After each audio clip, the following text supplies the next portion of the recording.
All right, now we want to get into the dailies that we have for today. And so we want to begin. You want to start with the daily graphic? Of course, Kweku. All right, Why not? so you can start with the daily graphic there. All right, Kweku, on the front page of the daily graphic, we have Student Loan Trust Fund disburses 20 million Ghana cedis to students, and 32 journalists, media houses nominated for awards, as well as President Akufo-Addo at UN General Assembly. Security Council needs overhaul, structure deficient in addressing global challenges.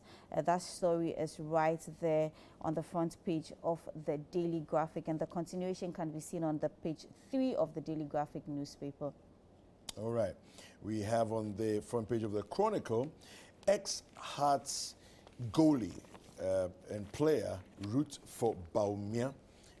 Ali Jarrah and Bobby Short promised to lead ex-footballers to mobilize 4 million votes for MPP.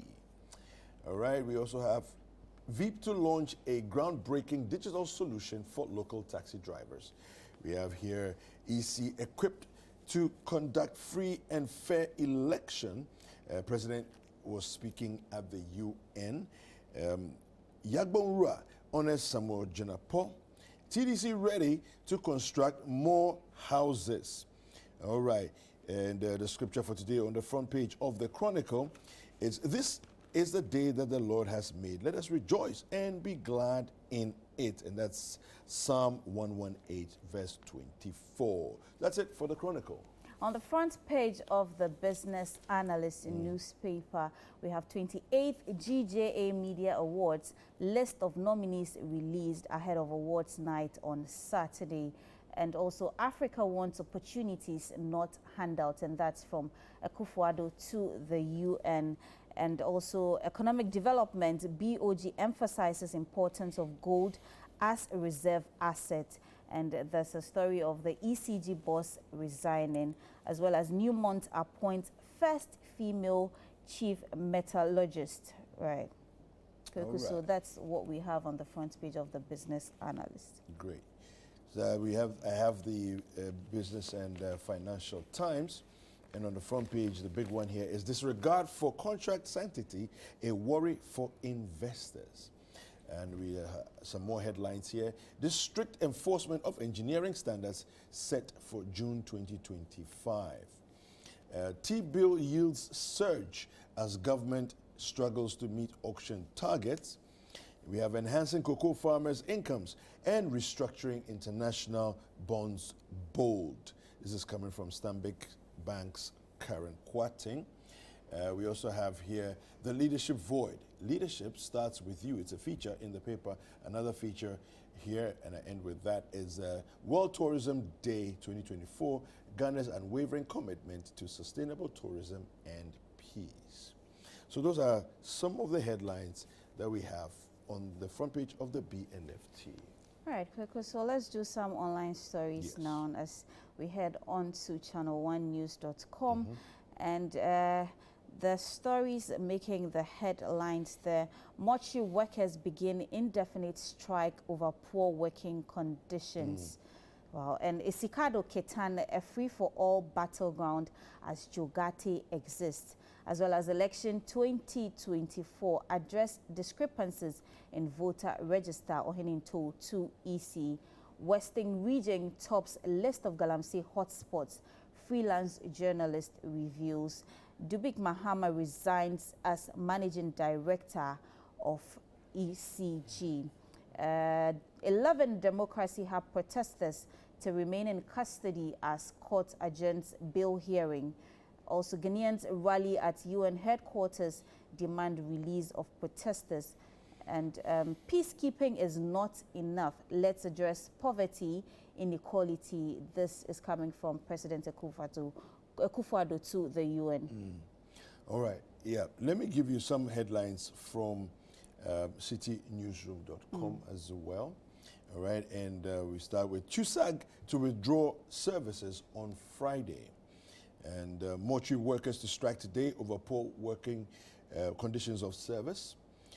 Galamsey news. Ghana may soon import water for local medicine production. This is coming from Pharmaceutical Society of Ghana. Apia Dankwa requests meeting with EC over presidential race disqualification. We also have election 2024. I didn't assist MPP secure first position on ballot paper. This is Peter Apiahene speaking. Election 2024 again, conduct a forensic audit of voter register. Alan speaking to the EC, and EC boss Dubik Mahama resigns. So again, some of the headlines that you have there on our online portal, citynewsroom.com. So you can go over to citynewsroom.com and channelone.news.com for your credible news updates. Now, we're going to delve into some of the stories in a little more detail. Right. You have one? Of course, the story about the mortuary workers resigning. So I'm going to be reading the story from the channelone.news.com. Mortuary workers begin indefinite strike over poor working conditions. So the story is there. It says the Mortuary Workers Association of Ghana will from today, Thursday, September 26th, begin an indefinite strike over poor working conditions and unmet demands. Concerns of the union include inadequate provision of personal protective equipment, which the members of the union say has exposed them to diseases and other dangers. Additionally, salary arrears of members dating back to 2020 remain unpaid, and the request for financial clearance to employ 500 additional mortuary workers has been ignored. General Secretary of MOAG, Richard Kofi Jordan, tells City News that the members of the union will not return to work until their demands are met. And there's a quote here from him. He says, "We are going to strike, and as I speak to you, members have started putting red bands around their gates. I mean, nothing has come to our attention that will change our plans. It is not about coming to have a discussion anymore. We have had a series of discussions on these particular matters before our employer. This is about implementation. We are only asking for things that will not even have any impact on the economy. We don't see anything concrete changing our minds apart from the full implementation of our demands. Our strike is supposed to be definite, and we do not have a timeline for us to whether we will stop here until we see results." So that's the story as we have it on channelone.news.com. Kweku. Yeah. I am sure everybody is not happy about this because rather sadly, lives are being lost day in and day out. So if you lose your loved one and the people supposed to respectfully care for the body before you go for the remains to do your final funeral rites and all of that, are calling for a strike because of very basic things, like asking for additional hands to make their work easier, or a salary increment, or a better working condition. And even things like PPEs, like protective equipment for the work that they are doing. You know? I've seen videos or reports where they are working without nose mask, they are working without Wellington boots that are supposed to, or even hand gloves and all of that. And it's dangerous. They are using very strong chemicals that are even harmful to their body because the chemicals are being used on dead bodies and they don't even have any adverse impacts on them. But the fact that you are alive, you are breathing in these chemicals, you are coming into contact with them, and it's rather taking a toll on your health. So if I am going to be working and I'm not getting the basic equipment for me to do my work and do it diligently, and they are calling for a strike, I think it's the way to go. But we need to look at these things and then curb them or solve the situations, because together they make the country work. So why should they be asking for basic things like... In terms of the hospital chain, they're a very, very critical part. Why should they be asking for things as basic as PPE?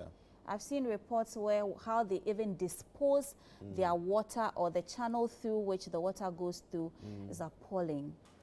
It's really bad. Well, we hope the powers that be respond as quickly as possible to their concerns. Let's go to citynewsroom.com. I want to take us to a Galamsey story. There are quite a few of them we have. But this one here, Ghana may soon import water for local medicine production. This is now coming from the Pharmaceutical Society. They're giving us a strong warning. Now, the Pharmaceutical Society of Ghana has warned that the country risks importing water to support local pharmaceutical production if the illegal mining canker is not addressed urgently. The society made this warning at its 2024 annual general meeting, citing the devastating impact of illegal mining on water bodies and the subsequent increase in the cost of treating water for manufacturing. According to PSG, the treatment of water for local production of pharmaceutical products is becoming increasingly expensive due to the environmental degradation caused by illegal mining activities. Now, the society emphasized that this added cost contributes to the high cost of medicines in Ghana. The PSG president, Dr. Samuel Donko, warned that if measures are not taken to address the illegal mining menace, Ghana may soon face the reality of importing water to support local manufacturing industries. He noted that Ghana's local manufacturers currently produce all the infusions needed in the country, but they require quality water to do so. The society is urging the government to put stringent measures in place to tackle illegal mining activities which threaten the sources of water used for various purposes. And so that's the story we have for you there. You can go to citynewsroom.com to read that. And Jiva, you know, all said and done, people who are saying, oh, you don't need to ban it outright, you don't need to go so hard. The Minister of Lands and Resources said it's draconian and unnecessary, and so on and so forth. All these calls, we are seeing that there's never been a time in Ghana's history where the Pharmaceutical Society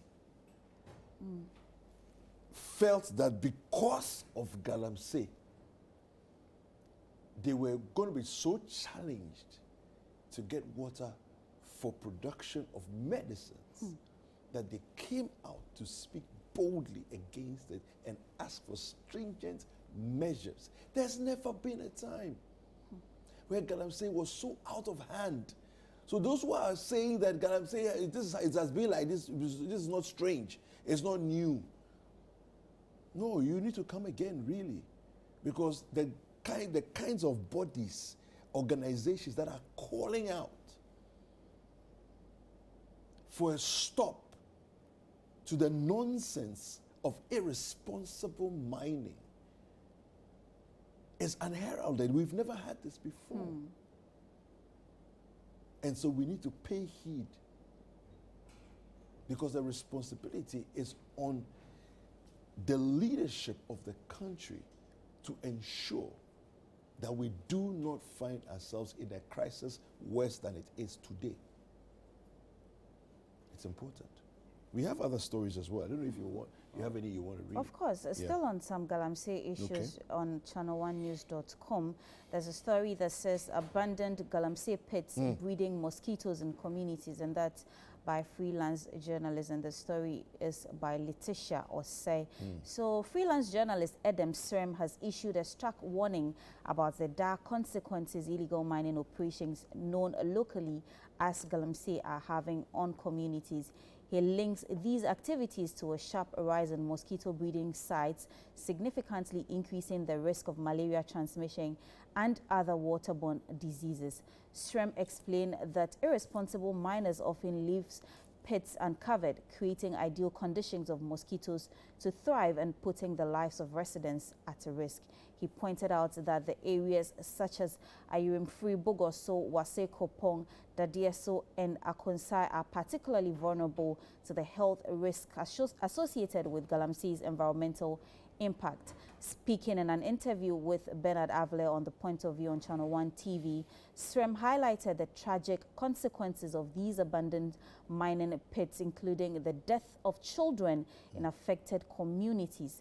Srem expressed concern that Ghana may fall behind in its fight against malaria if these illegal and unsustainable mining practices continue unchecked. And there's a quote from him that says, "We can't say it's regulated mining because some of the pits have been abandoned already, and you can see the moldy pools around. If it's regulated, then whoever is regulating would have made sure that those pits have been dug, are covered properly, and that is responsible mining and sustainable mining. But if you leave the pits, then I don't think anybody is regulating them."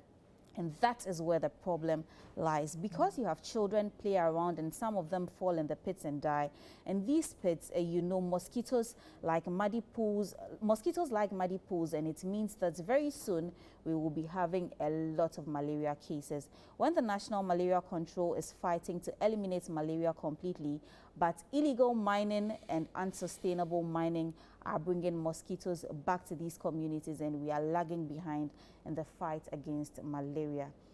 So that's the story there. So, I mean, this Galamsey issue goes way beyond our water bodies being destroyed, our trees being cut down, our lands being degraded and all of that. There's a lot more. I shared a video with you the other time where children are stuck actually in a Galamsey pit. I think they went to play and then they got stuck in the moldy pit and they were crying for help. These are just little kids. Yeah, toddlers. Really. Yes. So if we are digging the ground or we are trying to mine gold and we leave the pits uncovered for the lands not to recover, we are doing ourselves more harm than good. We are breeding more mosquitoes. Malaria is going to, at the end of the day, kill everybody. And like Adam said on Point of View yesterday, the space is unregulated. Yes. So I think it's very evident that we can hear all the great and fantastic speeches by duty bearers, and so on and so forth, but the evidence is on the ground. Once there are pits breeding mosquitoes, that's indicative of an ungoverned space.